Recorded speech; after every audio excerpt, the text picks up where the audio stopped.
ഈ പാട്ടിന്റെ പിന്നാമ്പുറത്തേക്ക് പോവുകയാണെങ്കിൽ ഒരു 10-30 വർഷം മുമ്പ് 10-35 വർഷം മുമ്പ് അജിത് വന്നിട്ടുണ്ട്. ഇത് സംഗീത സംവിധാനം ചെയ്ത അജിത് കുമാറാണ്. അജിത് കുമാർ മേലാറ്റൂർ. എഴുതിയത് സതീശനാണ് എഴുതി തുടങ്ങുന്ന കാലമാണ്. അപ്പോൾ അന്ന് ഈ വളരെ ഇന്നത്തെ ഈ ആധുനിക സംവിധാനങ്ങളൊന്നും ഇല്ലാതെ അവിടെ ഒരു കേരള സോഷ്യൽ സെൻറ്റർ എന്ന് പറഞ്ഞിട്ട് അന്നൊരു താൽക്കാലിക സ്ഥാപനത്തിൽ നമ്മൾ ഇരുന്ന് വളരെ മിനിമം സംവിധാനത്തിൽ കുറച്ച് പാട്ടുകൾ അന്നൊക്കെ ഈ കാസറ്റ് ഇറക്കുക എന്നുള്ളത് ഒരു സംഗതിയായിരുന്നു അന്നത്തെ കാലഘട്ടത്തിൽ. അപ്പോൾ അങ്ങനെ ആ കാസറ്റുകൾ കുറച്ച് പാട്ടുകൾ സതീശൻ എഴുതി ട്യൂൺ ചെയ്ത് നമ്മൾ ഇറക്കാനുള്ളൊരു ശ്രമം ഉണ്ടായിരുന്നു. അങ്ങനെ ഒരു 5-6 പാട്ടോളം റെക്കോർഡ് ചെയ്തു എന്നാണ് എൻ്റെ ഓർമ്മ. അപ്പോൾ അതിൽ കൂടുതൽ പാട്ടുകളും പാടാനുള്ള ഒരു ഭാഗ്യം ഉണ്ടായത് എനിക്കായിരുന്നു. പക്ഷെ അതിന് ശേഷം പിന്നെ അത് വെളിച്ചം കണ്ടില്ല എന്നുള്ളതാണ്. പിന്നെ പല കാരണങ്ങളും ഉണ്ടായി. പിന്നെ അങ്ങനെ കാലക്രമേണ അത് അങ്ങനെ തേഞ്ഞുമാഞ്ഞു പോയി. പക്ഷേ ഇത് വീണ്ടും പൊങ്ങി വരാനുള്ള കാരണം ഇപ്പം ഈ പുതിയ ആധുനിക സംവിധാനത്തിൽ ഈ വീഡിയോ അല്ലെങ്കിൽ പുതിയ മീഡിയ ഒക്കെ വന്നപ്പോൾ യൂട്യൂബ് ചാനലുകളും കാര്യങ്ങളൊക്കെ വന്നപ്പോൾ സതീശൻ അങ്ങനെ ഒരു ചാനൽ തുടങ്ങി. സതീശൻ തന്നെയാണ് തുടങ്ങിയത്, എനിക്കറിയില്ല ആരാണ് എൻ്റെ പിന്നിൽ. അപ്പോൾ സതീശൻ എനിക്കൊരിക്കലും പാട്ട് അയച്ചു തന്നത് ഏതോ ഒരു പ്രമുഖ ഗായകനാണ് അത് പാടിയത്. ആരാണെന്ന് എനിക്ക് ഓർമ്മയില്ല. എനിക്ക് അയച്ചത് ഞാൻ സതീശൻ വളരെ നന്നായിട്ടുണ്ട്. നമ്മളിങ്ങനെ കുറക്കാലം മുമ്പ് ഒരു പാട്ട് ഇതുമായി സതീശൻ എഴുതിയിട്ട് ചെയ്തിരുന്നല്ലോ എന്ന് പറഞ്ഞപ്പോഴാണ് അയ്യോ അത് ഉണ്ട്, അത് നമ്മൾ എവിടെയൊക്കെ കിടപ്പുണ്ട്. ഞാനത് തപ്പിപ്പിടിച്ച് നമുക്ക് അതിൻ്റെ ട്രാക്കൊക്കെ ഉണ്ടാക്കി അത് ഗോവിന്ദത്ത് തന്നെ പാടണം എന്ന് പറഞ്ഞു. അപ്പം അങ്ങനെയാണ് ഇതിലേക്ക് വരുന്നത് നടത്തും. പിന്നെ എൻ്റെ ഓർക്കസ്ട്ര ശശിയാണ് ചെയ്തത്. എന്നിട്ട് അത് ഓഡിയോ എനിക്ക് വലിയ പരിചയമൊന്നുമില്ല. റെക്കോർഡിംഗ് സ്റ്റുഡിയോയിൽ തൃശ്ശൂരൊരു സ്റ്റുഡിയോയിൽ പോയിട്ട് എൻ്റെ വോയിസ് മാത്രം റെക്കോർഡ് ചെയ്ത് അങ്ങനെ ചെയ്തതാണ്. അങ്ങനെയാണ് ഈ പാട്ടിലേക്ക് വരുന്നത്.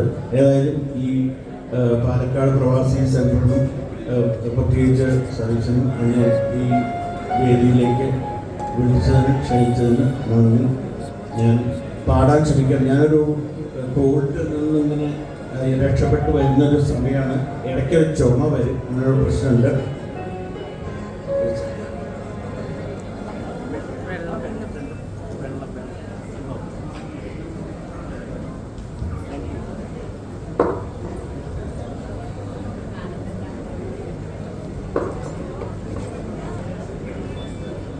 ഇന്ന് പ്രത്യേകിച്ച് ഇത് മിസ് ചെയ്യാൻ പറ്റാത്ത, അതുകൊണ്ട് ഞാൻ ശാരീരികമായിട്ട് അത്ര നല്ല കണ്ടീഷനല്ല. എങ്കിലും ഇന്നത്തെ മിസ് ചെയ്യാൻ പറ്റില്ല എന്നുള്ളതിൻ്റെ ഒരു കാരണം ശ്രീകാന്താണ്. ശ്രീകാന്തിന് ഞാൻ 70കളിൽ ഞാൻ ഏകദേശം ഒരു 10-20 വയസ്സ് 22 വയസ്സുള്ള സമയത്തൊക്കെ ഞാൻ മദ്രാസിലായിരുന്നു. കുറെ കാലം സിനിമക്കാരുടെ കൂടെയൊക്കെയായിരുന്നു ഞാൻ താമസിച്ചത്. ഞാൻ സിനിമക്കാരനല്ലെങ്കിലും.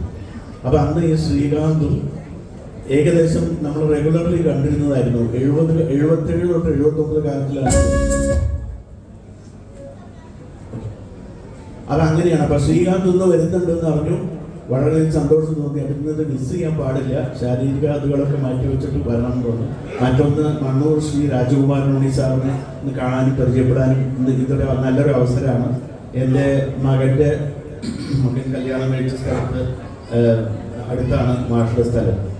അങ്ങനെ ഒരു 2 കാരണങ്ങളെ കൊണ്ടാണ് എന്തായാലും വന്നത്. ക്ഷമിക്കണം ഇത്രയും പറഞ്ഞത്. പാട്ടിക്കണം.